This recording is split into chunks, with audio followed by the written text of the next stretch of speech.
দুনিয়ার দুঃখ, কষ্ট আর যন্ত্রণাগুলো জীবনের অবিচ্ছেদ্য অংশ। এগুলোকে পাশ কাটানো যায় না। ধৈর্য, তাওয়াক্কুল আর ইমানের শক্তি দিয়ে এগুলোর মুখোমুখি হতে হয়। এখানে এক একজনের জীবনের দুঃখ কষ্ট এক এক রকম, কোনোটা ব্যক্তিগত, কোনোটা সামষ্টিক। দুঃখ আর যন্ত্রণার ধরনগুলো যেমনই হোক না কেন, আমাদের বিশ্বাস করতে হবে একমাত্র এবং কেবলমাত্র আল্লাহ সুবহানাহু ওয়া তাআলাই পারেন আমাদেরকে এই সমস্ত যাতনার হাত থেকে মুক্তি দিতে। দুঃখ উপশমের ক্ষমতা কেবল তার হাতেই। জীবনের দুঃখ আর যন্ত্রণার দিনগুলোতে আমরা মানিক বন্দ্যোপাধ্যায়ের মতো হাপিত্যেশ করব না।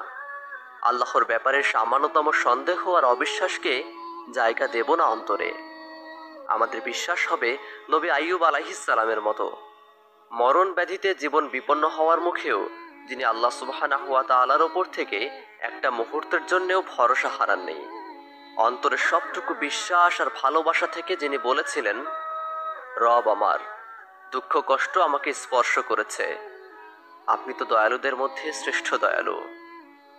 আমাদের তাওয়াক্কুল হবে নবী ইয়াকুব আলাইহিস সালামের মতন, যখন প্রিয়তম সন্তানকে হারিয়ে তিনি বলেছেন, আমার দুঃখ আর বেদনা আমি কেবল আল্লাহর সমীপেই নিবেদন করছি।